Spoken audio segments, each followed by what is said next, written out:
é vivo, porque ele faz, ele se move. Por uma palavra de Deus, tudo que há foi criado. Por uma palavra de Jesus, a tempestade se acalmou. Por uma palavra, o morto ressuscitou. Por uma palavra de Cristo, a sua vida foi transformada. E essa noite, por uma palavra de Jesus, indo de encontro com a sua realidade, tudo pode ser diferente a partir de agora. Você pode sair daqui renovado, você pode sair daqui fortalecido, você pode sair daqui com a resposta que você estava procurando, não por causa de homens, não por causa de uma música boa, não por causa de luzes ou de estrutura, mas por causa de uma palavra de Deus.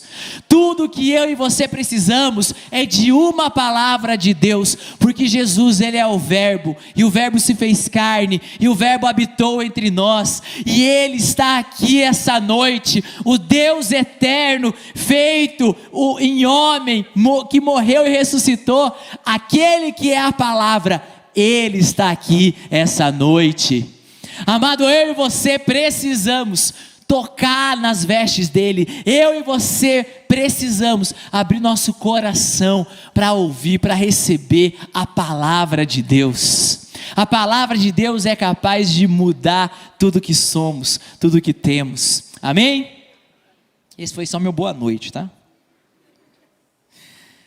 É isso aí. Vamos orar por esse tempo de palavra, para que realmente a palavra de Deus nos encontre, venha ao nosso encontro. Pai, muito obrigado, Senhor Jesus, porque a gente tem o privilégio hoje de celebrar a Tua palavra, Senhor. Muito obrigado, Pai, porque pela Sua graça, pela Sua misericórdia, hoje nós podemos, Senhor, abrir a Tua palavra e permitir que ela faça uma transformação em nós, e isso nós pedimos, Jesus, que a Sua palavra ela venha de encontro, ela venha de forma viva, Senhor. Nós não queremos apenas uma letra, porque a letra mata, mas o Espírito vivifica. Nós queremos a Tua rema, Jesus. Nós queremos, Senhor, algo que venha cortar e discernir o que é da alma e do Espírito. Jesus, nós queremos hoje uma palavra que venha mexer conosco. Senhor, nos discipula essa noite, Jesus. Senhor, nos disciplina essa noite, nos orienta essa noite, nos console essa noite.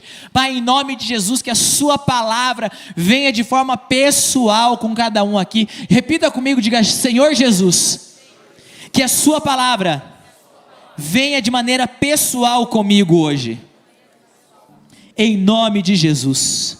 Se você crê nisso, diga amém. Aleluia.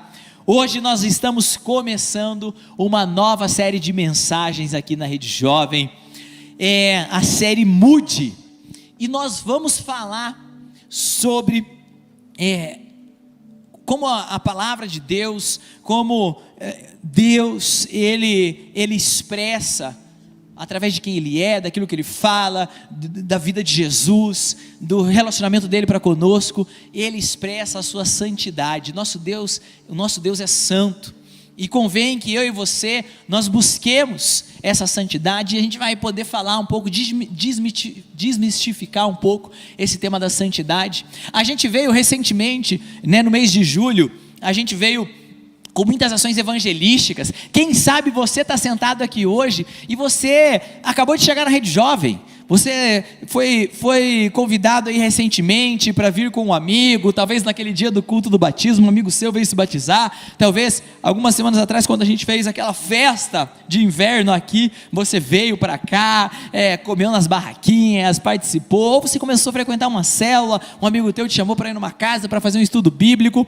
e você está começando a sua vida cristã, e você agora está aqui, ok, estou andando aqui com Jesus, estou começando a conhecer da palavra. Como que vive um cristão? Ou então, você já está aqui há muito tempo, talvez você nasceu na igreja, que é que nem a minha esposa aqui, que desde que nasceu, desde que se conhece por gente, está aqui nessa igreja, talvez você está falando assim, eu estou aqui desde sempre, mas eu quero aprender mais sobre as expectativas de Deus, sobre o padrão bíblico de Deus. Então a gente quer falar nessas semanas um pouco mais sobre isso. E galera, eu quero começar esse tema falando sobre como viver com Deus fala de se viver um padrão. Isso às vezes confronta muito a gente, porque, vou fazer aqui, minha esposa sempre me zoa que eu faço aqui na Rede Jovem, às vezes nos confronta muito, porque nós jovens, a gente tem uma tendência a querer quebrar com padrões. A gente não quer viver, não quer ser enquadrado dentro de padrões, a gente não quer ser classificado dentro de padrões, dentro de coisas já pré-formuladas. A gente quer realmente ser alguém que expressa algo diferente dos padrões do que se vê. O fato é que nós precisamos entender que essa nossa característica, essa nossa tendência de querer quebrar com os padrões, foi colocado por Deus. É uma característica de Deus em nós, porque a partir da hora que o Espírito Santo veio habitar em nós, no dia em que a gente entregou a nossa vida para Jesus, o Espírito Santo, a obra do Espírito Santo dentro de nós, vai nos levar para uma inclinação de querer romper com o padrão desse mundo. Então, até às vezes essa qualidade meio que o mundo classificaria como uma qualidade de rebeldia, talvez não seja uma rebeldia dentro de você, talvez seja um movimento profético do Espírito Santo, que mexe em você, para olhar determinadas coisas e falar, isso daqui está errado, isso não deveria ser dessa forma, existe um outro jeito, existe uma outra maneira de viver, existe uma outra maneira de agir, de andar. E o Espírito Santo dentro de você, muitas vezes, ele vai começar a gerar em você esse desejo de romper com padrões. Agora, nós precisamos entender que no mesmo movimento em que a gente faz para romper com padrões do mundo, o mesmo Espírito Santo, ele faz um movimento para que a gente entenda e se enquadre em padrões bíblicos, porque existe um padrão. Jovem, existe um padrão.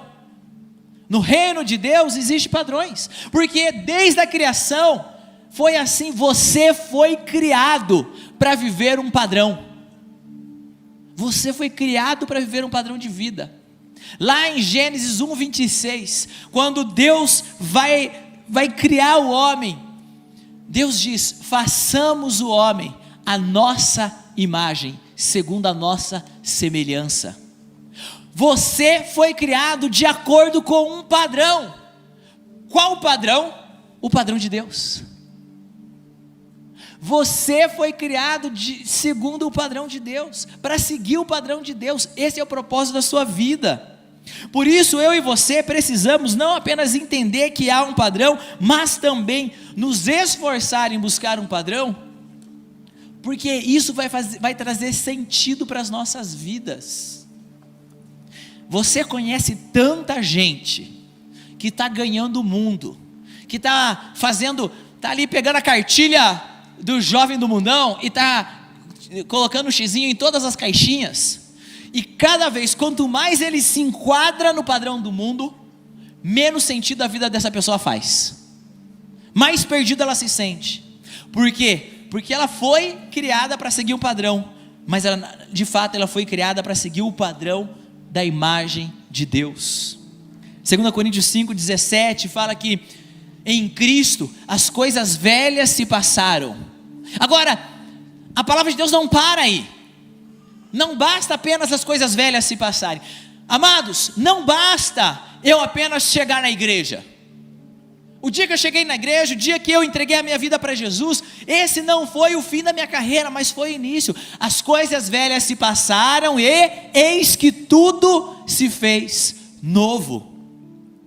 Viver o propósito de Deus fala de eu começar essa caminhada em querer que tudo se faça novo na minha vida. Antes eu estava inimigo de Deus, eu estava andando e cada segundo da minha vida sem Cristo, eu estava andando, me afastando do Senhor. Ele me salva, e agora eu me volto para Ele, eu olho para quem Ele é, eu olho para o padrão, e agora tudo se faz novo. Convém que Cristo cresça e eu diminua.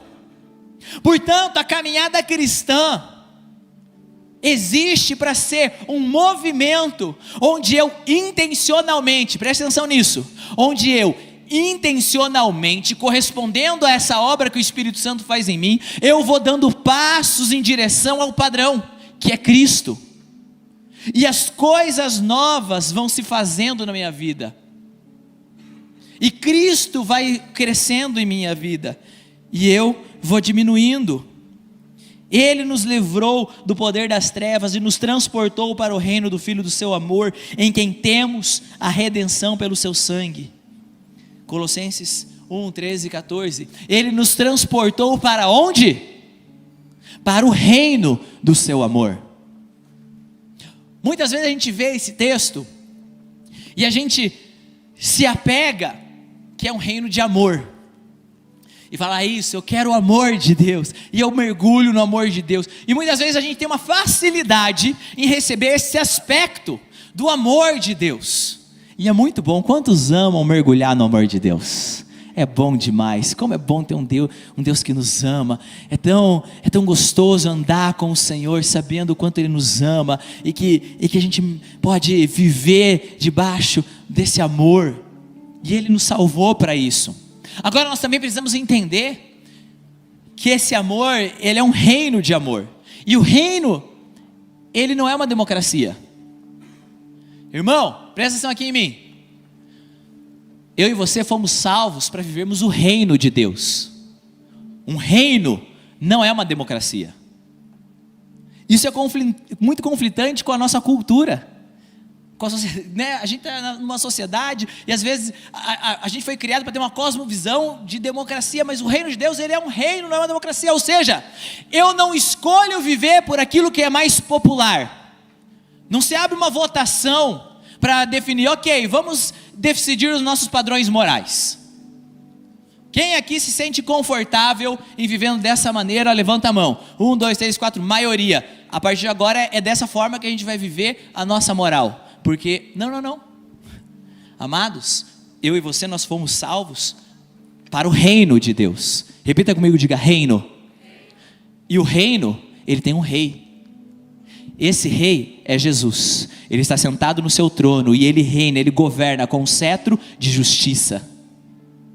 Não dá para eu ter a expectativa de receber essa herança do reino, que é o amor, sem me colocar debaixo da autoridade do rei do reino, que governa com cetro de justiça. Por isso que ele me salva, ele me dá o Espírito Santo, para que a obra do Espírito Santo, para que a graça do Espírito Santo me leve para eu dar passos em direção ao padrão, que é Cristo, que é o cabeça. Então, eu dou esses passos, eu faço o que Romanos 12 me ensina, que diz: não vos conformeis com este século, mas antes transformai-vos pela renovação do seu entendimento, para que experimenteis qual seja a boa, agradável e perfeita, o quê? Boa, perfeita, agradável, o quê? Vontade de Deus. Há um padrão e há uma vontade. Eu e você, nós desejamos nos santificar, porque isso fala de ter um coração que quer agradar a vontade de Deus.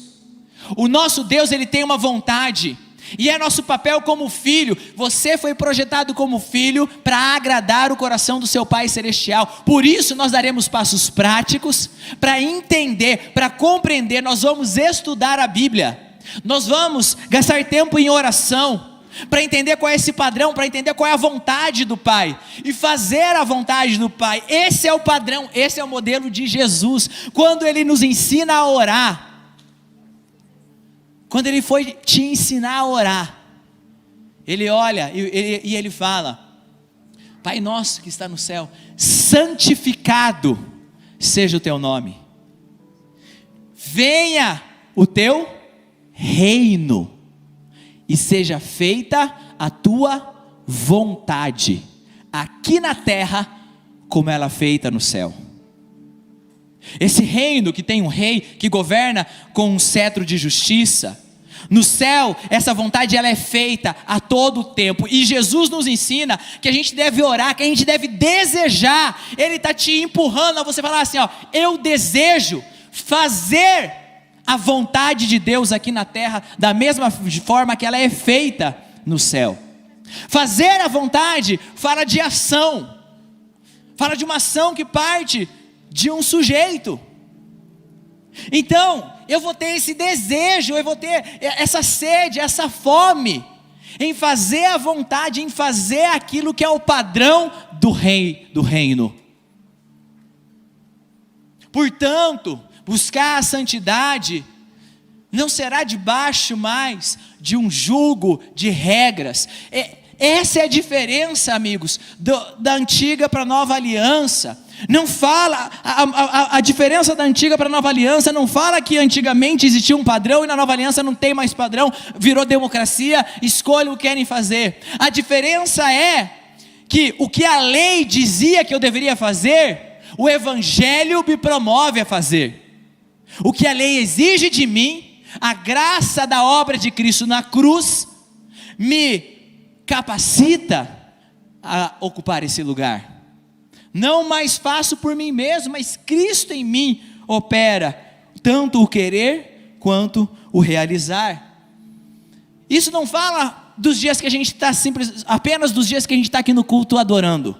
Fazer essa vontade, seguir esse padrão, cumprir aquilo que Deus pensa, viver aqui na terra como é feito no céu, não é apenas quando a galera do louvor está aqui, a gente está com as nossas mãos levantadas. Não é apenas quando você vem aqui na frente e um assessor está te dando uma palavra. Fala dos nossos melhores e dos nossos piores dias. Olha só a vida do nosso padrão que é Jesus. Jesus, ele está preocupado em fazer a vontade do Pai. Enquanto ele está pregando no Sermão do Monte, aqui em Mateus 6, ensinando a gente a orar. Jesus, ele está preocupado em fazer a vontade do Pai. Quando ele acabou de voltar da oração e ele está ensinando, está discipulando os seus 12, ele fala, essa é a vontade, essa é a comida, a minha bebida, fazer a vontade do meu Pai. Jesus, ele está preocupado em fazer a vontade do Pai no pior dia da vida dele, quando ele está no Getsemane, e a Bíblia descreve que ele vira e fala, a minha alma está angustiada. Quem aqui já passou dias em que você olha e fala, minha alma está angustiada? Quem aqui já viveu algo assim? Cara, Jesus te entende. Jesus viveu um dia assim. E no dia que ele estava no pior dia da vida dele, ele estava suando gotas de sangue. Ele vai para a presença de Deus. E qual é a oração que ele faz? Que não seja feita a minha vontade, mas que seja feita a sua vontade. O nosso padrão, a nossa forma, lá em casa, eu devia ter trazido, só pensei nisso agora. Eu tenho uma forminha de gelo, que é a cara do Darth Vader. E aí eu amo tomar Coca-Cola, na verdade Pepsi, porque Pepsi é bem melhor que Coca. Polêmica? Polêmica na Rede Jovem. Eu jogo lá meus gelinhos com a cara do Darth Vader, fica o Darth Vader flutuandinho ali em cima do copo. E todos os gelos que são feitos naquela forma, todos eles saem com a cara do Darth Vader. Nenhum vai sair com a cara do Baby Yoda. Nenhum vai sair com a cara do Luke. Por quê? Porque a forma faz o gelo. Quantos estão em Cristo? Amados, o nosso maior desejo é esse. É sermos revestidos de Cristo. O que é ser revestido de Cristo? É estar vestido de Jesus. É Jesus estar me cobrindo. É eu ser um gelinho da forminha do Darth Vader. Olha para o teu vizinho e fala, seja o gelinho da forminha do Darth Vader. É eu buscar me adequar a esse padrão. Agora, presta atenção aqui. Buscar esse caminho de andar em santidade, buscar esse caminho de andar em padrão, ele pode às vezes nos levar a dois extremos. Às vezes ele nos empurra ou ao 8 ou ao 80.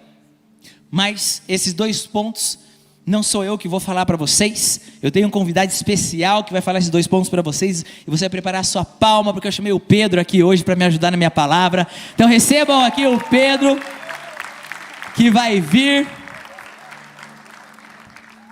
e vai assumir.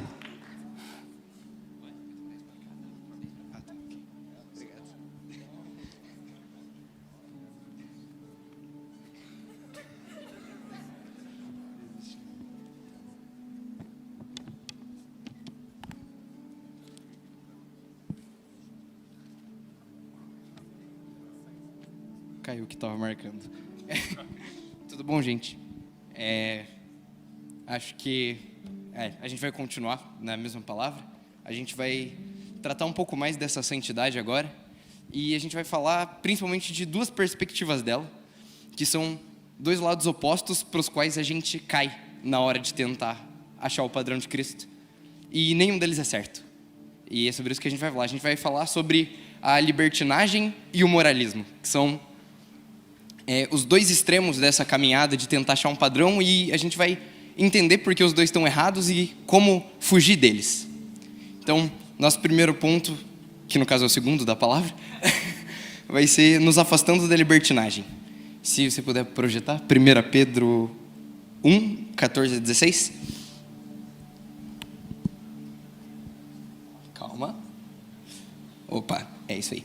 Como filhos obedientes, não se deixem amoldar pelos maus desejos de outrora, quando viviam na ignorância. Mas assim como é santo aquele que os chamou, sejam santos vocês também em tudo que fizerem. Pois está escrito, sejam santos, porque eu sou santo.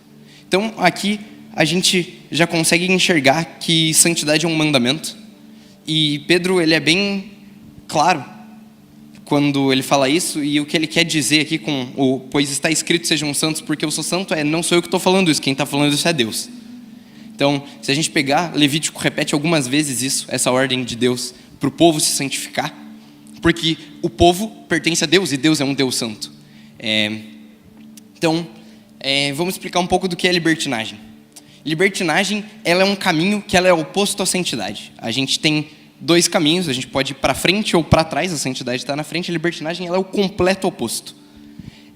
Enquanto a libertinagem ela é a idolatria a nós, ela é uma idolatria às nossas paixões, às nossas vontades, ao que a gente gosta de fazer, ao que a nossa carne diz que é certo, diz que é bom, diz que é agradável. A santidade é a gente entender que esses desejos eles precisam ser negados por Jesus. Entender que ao negar esses desejos a gente é colocado próximo de Deus. Só tem como chegar perto de um Deus santo ao ser santificado também. Viver em libertinagem é viver essa vida largada, é uma vida que ela é entregue ao pecado. Você fala, pequei uma vez, é isso aí, estamos juntos, vou continuar aqui, mó trampo, desfazer. E uma vida em santidade é uma decisão por viver a semelhança de Jesus, por viver uma vida que tem Jesus como alvo, Jesus como modelo. Romanos 6,12 vai falar, portanto, não permitam que o pecado continue dominando seus corpos mortais, fazendo com que vocês obedeçam aos seus desejos.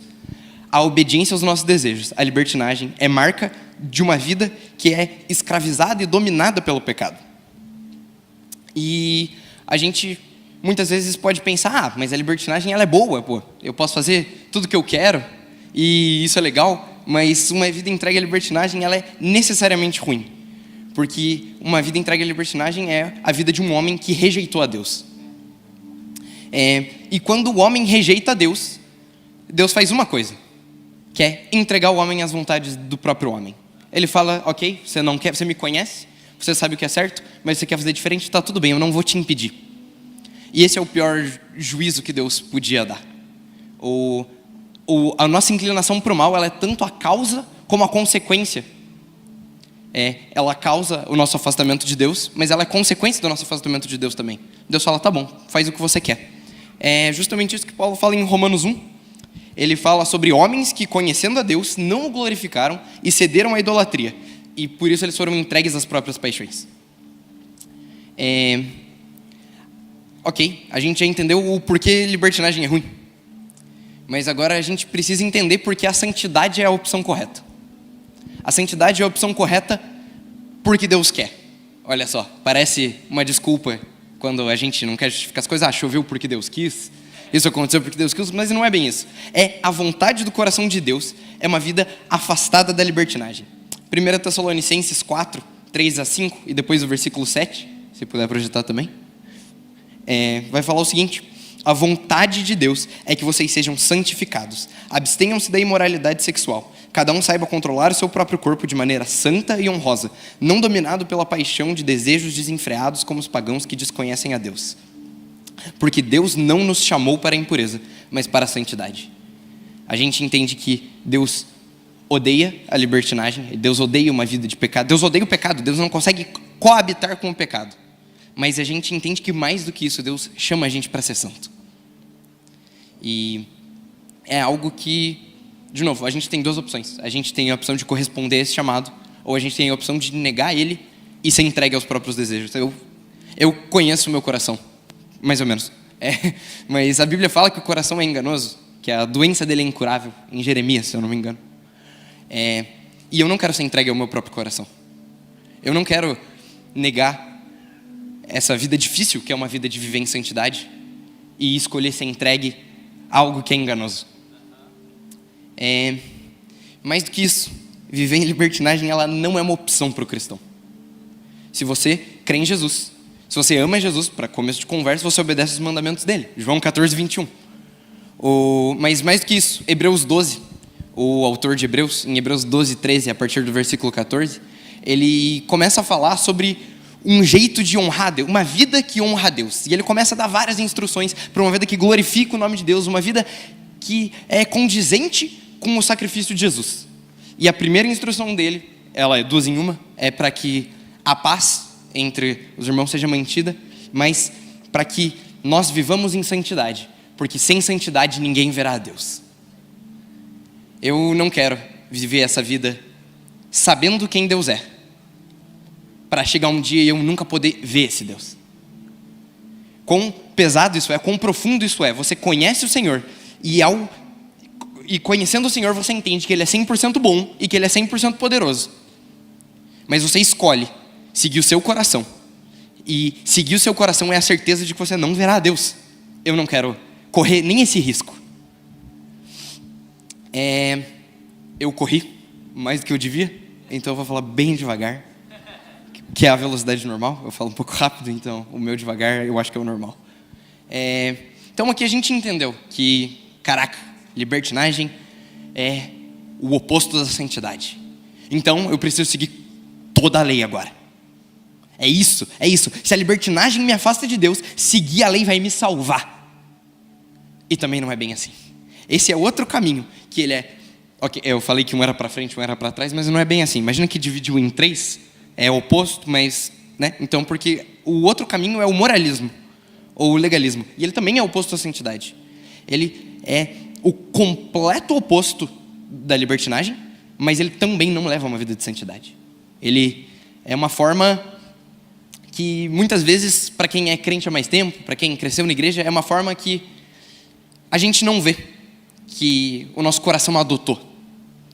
E a gente vive tranquilo debaixo disso, mas isso também nos afasta do Senhor. Esse é o nosso segundo, que é o terceiro ponto da palavra, nos afastando do moralismo. O moralismo ou o legalismo, ele é a ideia de que, por fazer o bem, por obedecer a Deus, a lei de Deus, uma pessoa pode conquistar sua salvação. Então, é a ideia de que se eu seguir tudo que está escrito lá em Levítico, a partir do capítulo 17, e se eu seguir os 2 mandamentos de Jesus, nos quais ele resume os 10 mandamentos, se eu seguir tudo isso, eu conquistei a minha salvação. Olha só, eu fiz um esforço e agora eu sou salvo. Isso está errado também, mas isso está muito errado. Romanos 8,3 vai falar, acho que esse eu coloquei para projetar também. Valeu, Júlia. Porque aquilo que a lei fora incapaz de fazer por estar enfraquecida pela carne, Deus o fez, enviando o seu próprio Filho à semelhança do homem pecador como oferta pelo pecado. Isso entra um pouco no que o pastor Tiago falou, de o evangelho não anula a lei, o evangelho vem para que a gente possa cumpri-la. E é isso, se você puder ver, porque aquilo que a lei fora incapaz de fazer por estar enfraquecida pela carne. Não diz que a lei é incapaz de fazer algo, diz que a incapacidade está na gente. A gente não consegue as coisas pela lei porque nós somos pecadores, porque a inclinação do nosso coração é para o mal, antes da vinda de Jesus. Por isso, Deus o fez enviando o seu próprio Filho à semelhança do homem pecador, como oferta pelo pecado. Eu acho muito interessante essa visão de legalismo de para ser perdoado, eu preciso seguir à risca as coisas. E eu gosto muito do livro de Levítico, que é talvez no Antigo Testamento é o livro da santidade, é o livro mais importante sobre isso. É o livro na qual a lei, o código moral, as leis são estabelecidas. Mas tem uma coisa muito interessante desse livro, que eu gosto muito, sempre volto a isso, e é algo que transformou a minha vida. Eu cresci na igreja, na verdade meus pais já vinham aqui antes de eu nascer, meus avós vinham aqui, e eu vivi uma vida legalista, uma vida moralista por muito tempo, tentando fazer com que eu fosse perdoado pelo meu desempenho. Eu atribuía o meu perdão ao meu desempenho. Se eu vou bem, se eu sigo tudo certinho, eu estou salvo, estou perdoado. Se eu errar e morrer agora, meu Deus, já era. E às vezes a gente pensa que talvez esse seja um pensamento de alguém que só ouviu do evangelho quando criança, mas realmente é uma coisa difícil da gente entender, e faz pouco tempo que eu cheguei nessa realização e mudou a minha vida. Então, o livro de Levítico, ele é dividido basicamente de duas formas, até o capítulo 15 e depois do capítulo 17 em diante. Até o capítulo 15 ele vai falar sobre as regras sacerdotais, a ordem sacerdotal. Então, ele fala umas coisas que são impuras, não impuras, o que é para o sacerdote fazer quando tal coisa acontecer e tal. E a partir do capítulo 17, ele estabelece o código da lei. Ele vai falar o que pode e o que não pode fazer para todo mundo. Ele vai ensinar o povo de Deus a ser povo de Deus. Porque o povo de Deus, que na época era só Israel, ele era separado. Então ele falou, vocês são o meu povo, eu vou ensinar vocês a viver como o meu povo. E não sei se você percebeu, mas eu pulei o capítulo 16. E no capítulo 16, lá no finzinho, do 30 ao 34, não precisa projetar, mas eu vou ler aqui. Se você quiser abrir aí, acho que vai ser muito legal.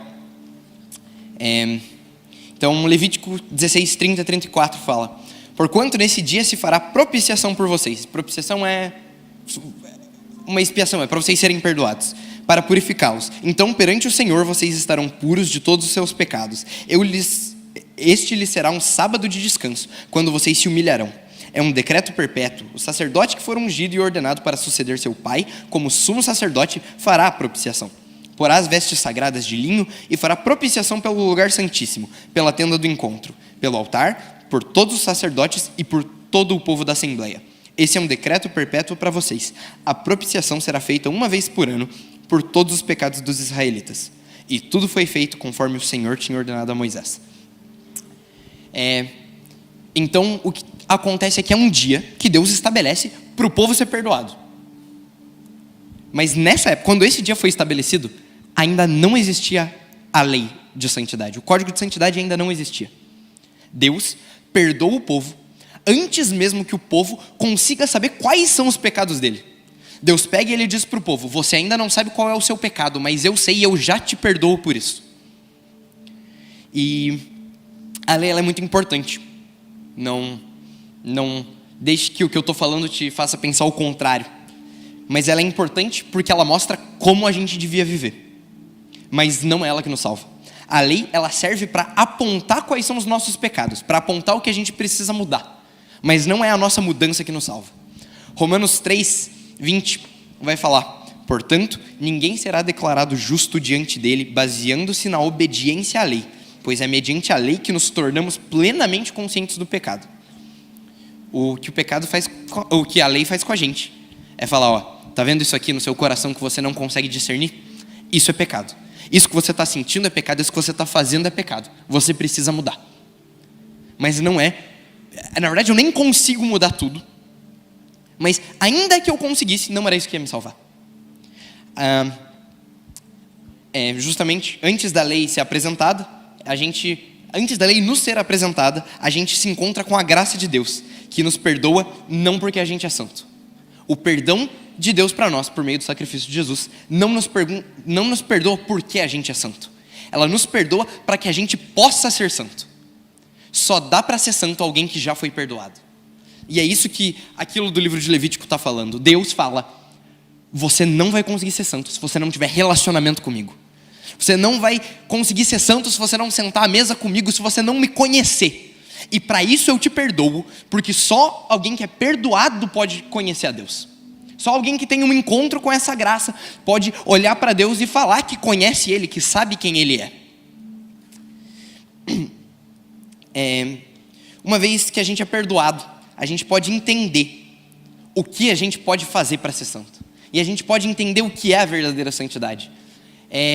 Talvez não, acho que todo mundo aqui conhece alguém que não é crente e já deve ter ouvido algum comentário do tipo: não, isso aí que vocês seguem, pô, muita regra, tá maluco, tô proibido de fazer tudo. E não é bem assim, mas antes de ter um contato com a graça do Senhor, a gente não consegue perceber isso. A gente precisa ser primeiro alcançado e entender que foi perdoado pelo Senhor. Viver num moralismo é tentar praticamente extorquir a Deus. É tentar falar: eu mereço a salvação, me dê a salvação, Deus. Aqui eu segui todas as suas regras, cadê a salvação? E não sei nem descrever isso, eu ia usar a palavra idiota, mas ela é uma palavra pesada, mas talvez seja isso, quão ignorante isso é, como isso demonstra um pensamento de alguém que ainda não entendeu sobre o que é santidade. A gente está tentando pegar de Deus algo que a gente se acha merecedor e que a gente não é. E, de novo, a gente é salvo por um favor imerecido, que é a graça. Jesus morreu, não porque a gente merecia, mas Jesus morreu para que a gente pudesse ser santo. Essa visão de perdão antes da santificação, ela não é exclusiva do Antigo Testamento. Eu entendo talvez uma dificuldade que é uma dificuldade que eu tenho, de ver coisas do Antigo Testamento e sempre separar, tipo, isso aqui é Antigo Testamento, isso aqui é Novo. Mas, no caso, essa passagem de Levítico, o que ela faz é prenunciar um Salvador. Ela conta sobre Jesus antes de Jesus. Basicamente, ela fala o que Jesus ia fazer, só que sem falar: Jesus vai vir fazer isso. Mas é isso que Jesus fez. E Jesus não fez isso só para o povo de Israel, Jesus estende isso a todos nós. A gente só consegue viver em santidade uma vez que a gente entende que a lei não tem poder para salvar, que as nossas ações não são poderosas para salvar, mas que o único que tem poder para determinar quem é filho de Deus e quem não é Deus. Uma vida moralista, uma vida com base na força do próprio braço, uma vida do eu vou fazer o que é certo porque eu sou bom, porque eu vou me tornar merecedor, ela é uma declaração. Ao viver uma vida desse jeito, eu estou declarando que o sacrifício de Jesus não é suficiente. É como se eu olhasse para a cruz, que eu olhasse para um Jesus pendurado lá e falasse: o que você está fazendo não é suficiente para me salvar. Quão pesado isso é? Quantas vezes a gente vive uma vida seguindo tudo à risca e a gente se perde nessa do estou fazendo isso porque eu amo a Deus, porque essa é uma resposta ao sacrifício de Deus. Deus morreu para que eu pudesse ser santo, então eu vou ser santo para corresponder a isso, para não ser ingrato, basicamente. E a gente se perde e começa a fazer para a gente se sentir melhor que o outro, para a gente poder servir num tal ministério, para a gente poder aparecer mais, para que a gente seja salvo, tenha certeza da salvação, possa dormir feliz que se eu morrer dormindo eu vou para o céu. Não é bem assim. Uma vida moralista é a declaração de que o sacrifício de Jesus não serviu de nada. Não serviu de nada, porque se eu preciso seguir a lei à risca e cumprir cada um desses, se eu preciso ainda cumprir cada um desses requisitos para ser salvo, porque Jesus morreu, Jesus podia não ter morrido, era só eu seguir. Só eu seguir o que está escrito lá em Levítico 17, em diante. O único jeito da gente... Minha letra aqui me sabotou. O único jeito de nós nos afastarmos de uma vida moralista é trazendo à memória o feito do autor da nossa salvação. Quando eu me pego afobado, quando eu me pego na correria de eu preciso fazer o que é certo, a única coisa que vai me tirar disso, que vai tirar essa vontade do meu coração, que não vem de Deus, de fazer tudo o que é certo para eu aparecer, ou fazer tudo o que é certo para eu me salvar, o único jeito que a gente tem de nos afastar disso, de tirar isso do nosso coração, é trazer à memória o sacrifício de Jesus. É lembrar que teve um Deus que se fez homem, se fez servo, que viveu nessa terra, com relacionamento com humanos, e ele decidiu voluntariamente se deixar ser pendurado numa cruz para morrer e para salvar a gente. É isso, a cruz de Jesus, ela salva. Ponto. Não tem discussão sobre isso. O que nos salva é a cruz de Jesus. O que nos justifica, o que tira a culpa de nós, é a fé nesse Jesus, que se fez homem, morreu, ficou 3 dias embaixo da terra e ressuscitou e subiu aos céus. Essa é a única ferramenta que a gente tem para fugir desse extremo. E eu acho que é aqui que eu acabo, eu não sei como fazer isso.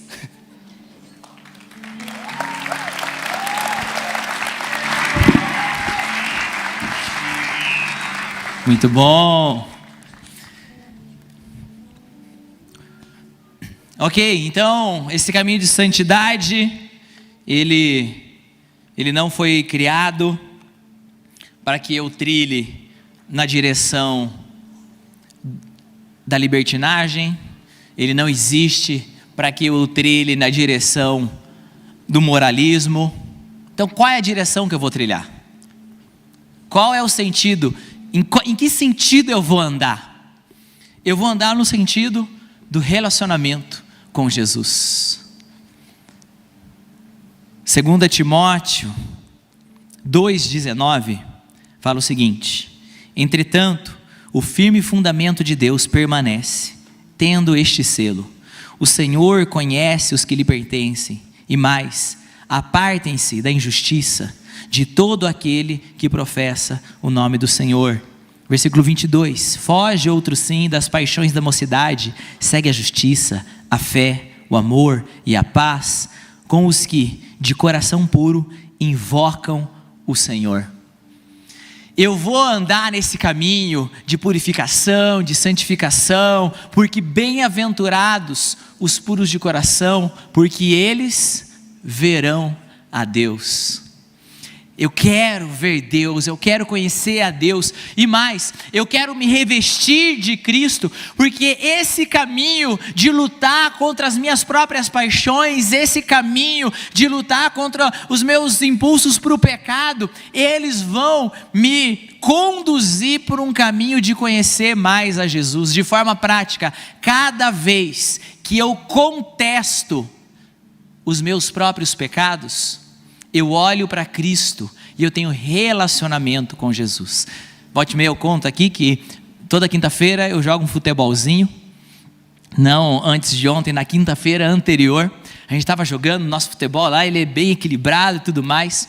E aí teve um momento que eu achei que o Rafa, eu tive uma convicção, ele nega até agora, ele me desarmou e virou ali para mim, virou ali para o jogador dele e falou: é só apertar, é só dar uma apertadinha.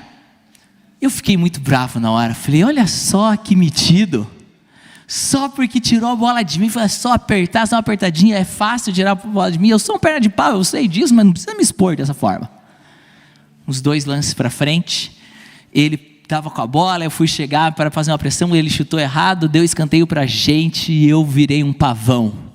Virei para o meu time e falei: é só apertar, é só dar uma apertadinha.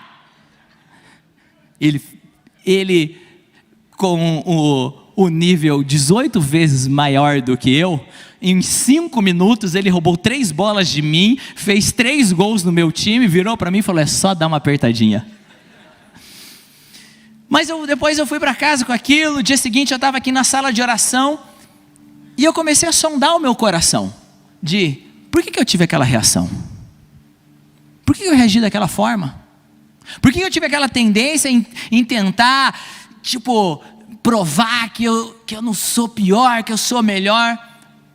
Por que eu permiti que o meu ego me dominasse?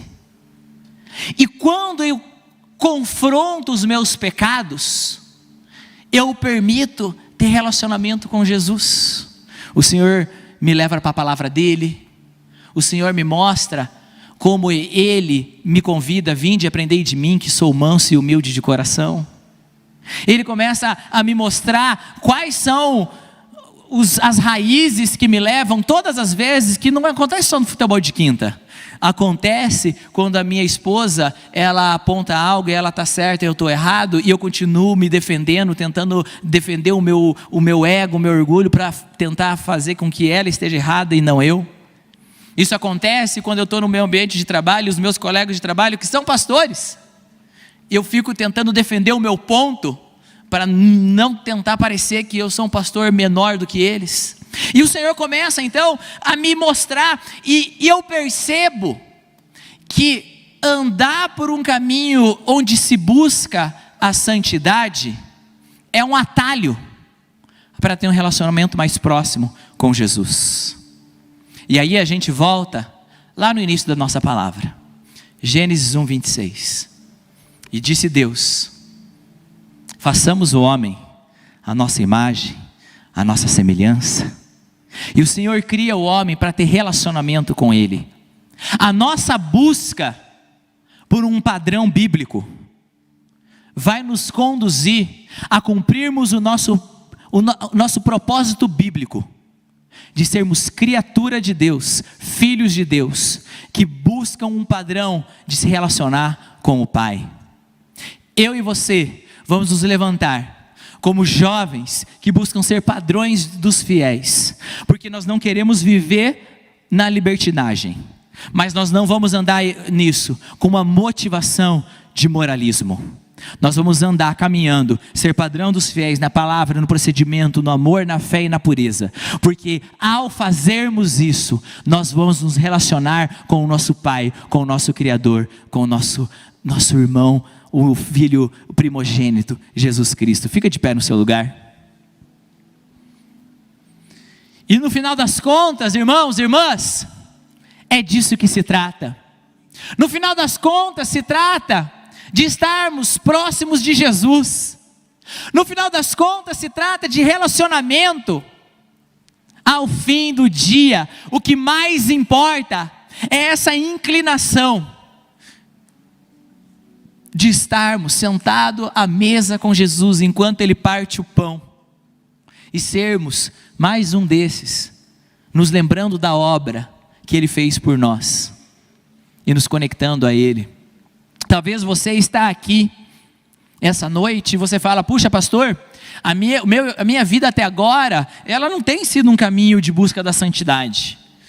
Na real, eu tenho andado do meu próprio jeito, eu tenho feito muita coisa que eu desagrada a Deus, eu tenho andado, cara, se eu fosse contar aqui tudo que tem de errado na minha vida, ia dar uma lista imensa.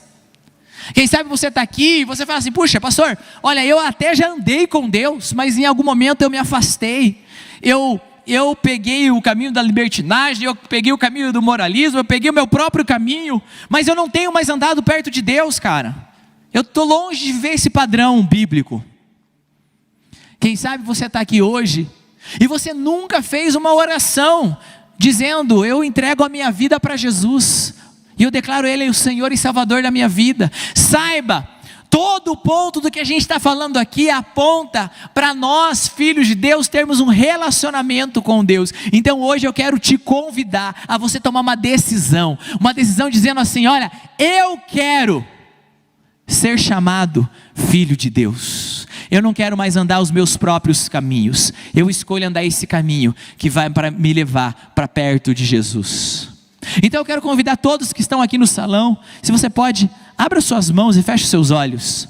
E todos nós vamos repetir uma oração declarando que Jesus é nosso Senhor e Salvador. Mas se para você essa oração tem um significado real, se você está aqui hoje e você fala: eu quero entregar a minha vida para Deus, eu quero trilhar um novo caminho, no final da oração você vai falar amém, um amém verdadeiro, não um amém da boca para fora, não um amém de qualquer jeito. Você vai falar: eu realmente quero isso para a minha vida. E esse amém tem o poder para transformar a sua vida. Se você está precisando de uma transformação, se você precisa ser salvo, essa noite Jesus está aqui para abrir esse caminho para você. Então repita essa oração, diga assim: Senhor Jesus, eu entrego